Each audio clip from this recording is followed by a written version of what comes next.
రంగారెడ్డి జిల్లా జుక్కల్ నియోజకవర్గం బిచ్కుంద మండలంలో బీజేపీ ఎమ్మెల్యే అభ్యర్థి అరుణా తారకి మద్దతుగా జాతీయ రాష్ట్ర కార్యదర్శి బండి సంజయ్ మద్దతుగా రావడం జరిగింది. ఈసారి అరుణా తారని గెలిపించాలన్న బండి సంజయ్ కోరారు. ఈ కార్యక్రమంలో బీజేవైఎం విష్ణు బీజేపీ కార్యకర్తలు పాల్గొన్నారు.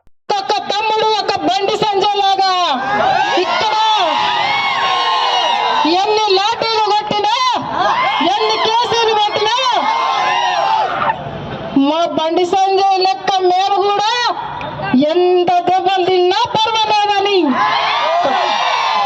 కొట్లాడుతున్నామన్నా మీ దగ్గరకు వచ్చినాం. ఒక్కసారి ఇసుకలారి కింద ఒక తమ్ముడు పడ్డాడు అన్నా, మాకు న్యాయం చేయమని మేము వచ్చినాం నీ దగ్గరికి. వెంటనే ప్రోగ్రాంలన్నీ క్యాన్సిల్ చేసి ఆ తమ్ముడున్న హాస్పిటల్కి వచ్చి పరామర్శిస్తే ఇక్కడున్న ఎమ్మెల్యే పరుగని వచ్చిండు. ఎక్కడ ఇజ్జత్ లేదని చెప్పేసి పరిగెత్తుకొని వచ్చిండు. అవునా కదా?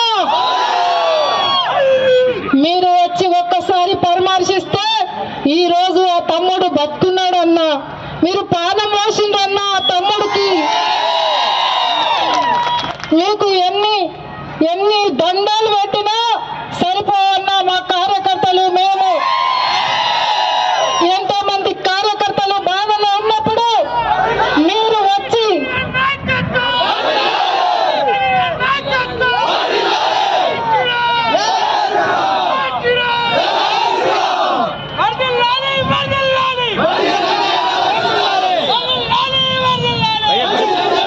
మీరు ఎంతో ధైర్యంతో తమ్ముళ్ళారా, నా మీద 70 కేసులున్నాయి, ఎవరైతే మాకేం చేస్తారా భయ్ మీరు పని చేయండి అని అంటే ఈ రోజు ఎంత భయపట్టిస్తున్నారన్నా గ్రామాలలో. మీరు ఓతిరంటే మీ అమ్మ పెన్షన్ కట్టు, మీ ఇల్లు కట్టు, మీ డబుల్ బెడ్రూమ్ కట్టు అంటే అరే నాన్న ఈసారి నీకే కడిగేస్తామని చెప్పేసి ఈ రోజు అంతా పల్లెలలో మీరు ఒక్కసారి రండన్నా, మా పల్లెలలో చూపిస్తాం, ఈ రోడ్లు చూపిస్తాం. ఇంత దుమ్ము కొట్టి నోట్లో దుమ్ము పడుతుందండి అందరికి. ఈ దుకాణంలో ఉన్న నాకు అందరికి, మా బిచ్కుందలో ఉన్న ప్రజలందరికీ కూడా రోజు 1 క్వింటల్ దుమ్ము మా మీద మోసిపోతున్నారన్న ఇల్లు ఇట్టి.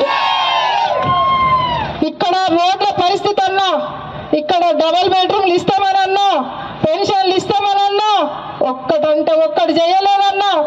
3 సార్లు గెలిచిన ఎమ్మెల్యే అన్నా ఇక్కడ ఇసుక మింగి ఈ రోజు మా మంజుల కాలైపోయిందన్నా. మీకు తెలుసు మా జుక్కలు ఉన్నటువంటి పరిస్థితి ఎంత దారుణం అంటే, ఇక్కడనే ఒక జిల్లా పరిషత్ చైర్మన్ మహిళమ్మ ఉంది, ఇంతకు ముందు వాళ్ళ భర్త ఉండే. ఎక్కడన్నా మా గరీబులకు డబుల్ బెడ్రూమ్లు ఎందుకు ఇస్తలేరంటే లాఠీలతోనే మన తమ్ముళ్ళని కొట్టినా అన్నా. ఈ రోజు ఊర్లలో కోతే అందరూ ప్రజలు లాఠీలు బట్టి ఎదురు చూస్తున్నారన్నా వాళ్ళ కోసం.